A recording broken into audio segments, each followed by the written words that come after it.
Hello everyone, आज हमारा topic रहने वाला है ब्रह्मांड। सौरमंडल की बात हम कर चुके थे। आज टॉपिक स्टार्ट होता है ब्रह्मांड। तो चलो स्टार्ट करते हैं। ब्रह्मांड की बात करते हैं तो ब्रह्मांड का व्यास कितना है? 10 की पावर 8 प्रकाश वर्ष। कितना है? 10 की पावर 8 प्रकाश वर्ष। ब्रह्मांड में अनुमानित 100 अरब मंदाकिनी है, गैलेक्सी हैं, और प्रत्येक मंदाकिनी में 100 अरब तारे हैं। ब्रह्मांड में कितने मंदाकिनी है? 100 अरब मंदाकिनी है, और प्रत्येक मंदाकिनी में कितने अरब तारे हैं? 100 अरब तारे हैं। मंदाकिनी होती क्या है? मंदाकिनी होती है तारों का समूह। पृथ्वी से जो आकाश में हमें तारों का समूह दिखाई देता है उसी को हम क्या बोलते हैं? मंदाकिनी। अब पृथ्वी की भी अपनी एक मंदाकिनी है जिसका नाम हमने क्या रखा है? दुग्ध मेखला या आकाश गंगा। इंग्लिश में बोलते हैं मिल्की वे। ठीक है। पृथ्वी से जो हमें आकाश में तारों का समूह दिखाई देता है वो पृथ्वी की अपनी मंदाकिनी है जिसका नाम क्या है? दुग्ध मेखला या आकाश गंगा। इंग्लिश में बोलते हैं मिल्की वे। ओके। इसका 80% जो भाग है वो स्पाइरल है। स्पाइरल को हिंदी में बोलेंगे सर्पीला। ठीक है।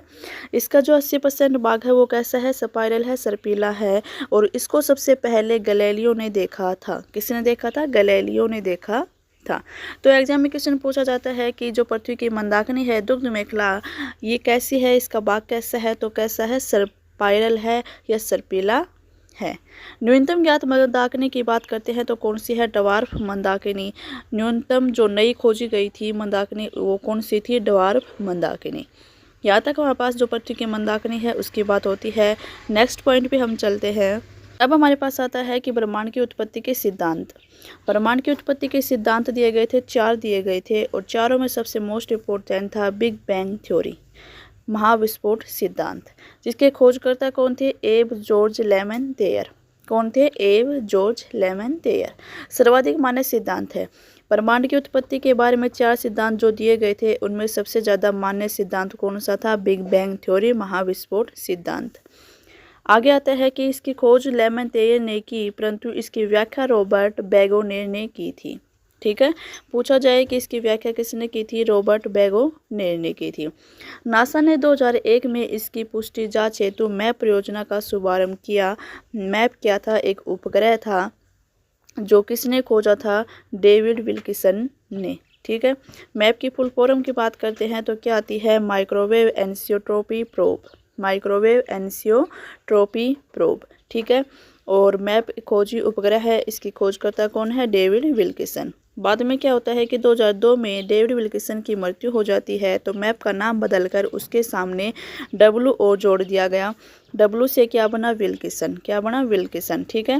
विल्किसन की मृत्यु के बाद मैप के सामने उनका नाम जोड़ दिया गया विल्किसन, और फुल फॉर्म क्या बन गई? Wilkinson microwave anisotropy probe. ठीक है। नेक्स्ट पॉइंट आता है बिग बैंग सिद्धांत को विस्तारित ब्रह्मांड परिकल्पना भी कहा जाता है। 1920 में एडविन हैबल ने प्रमाण दिया कि ब्रह्मांड का विस्तार हो रहा है। ये 2-3 पॉइंट्स बनते हैं, इनको आपको याद रखना जरूरी है। एडविन हैबल ने कब दिया था? 1920 में प्रमाण दिया था कि ब्रह्मांड का विस्तार हो रहा है। यहाँ तक हमारे पास पहला जो सिद्धांत था बिग बैंग सिद्धांत, उसकी बात होती है। नेक्स्ट सिद्धांत आता है स्टेडी स्टेट थ्योरी, जिसको हिंदी में बोलते हैं साम्यावस्था या सतत सृष्टि सिद्धांत, या फिर नाम आता है स्थिर अवस्था सिद्धांत। ठीक है। 3 नाम है इसके, या तो साम्यावस्था दे देगा, या सतत सृष्टि सिद्धांत, या स्थिर अवस्था सिद्धांत। और इंग्लिश में बात करते हैं तो बोलते हैं स्टेडी स्टेट थ्योरी। इनके खोजकर्ता पूछा जाएगा, बस खोजकर्ता कौन है? थॉमस गोल्ड व हरमन बॉडी।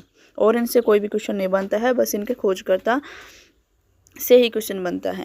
नेक्स्ट आता है, तीसरा आता है दोलन सिद्धांत, जिसको बोलते हैं पल्सेटिंग इन यूनिवर्स थ्योरी। खोजकर्ता कौन है? Doctor Allan Sandage. कौन है? Doctor Allan सेंडेजा। फोर्थ आता है सफीती सिद्धांत, जिसके खोजकर्ता है एलेन गुथ। यहाँ तक हमारे पास ब्रह्मांड की उत्पत्ति के जो 4 सिद्धांत थे वो हो गए हैं। यहाँ तक हमारे पास ब्रह्मांड की बात हो चुकी है, और सौरमंडल जो हमने पिछली क्लासों में किया था वो भी हो चुका है। ये टॉपिक हमारे पास दोनों खत्म हो चुके हैं। अगली वीडियो में हम न्यू टॉपिक स्टार्ट करेंगे। मिलते हैं नए वीडियो के साथ। तब तक के लिए बाय बाय।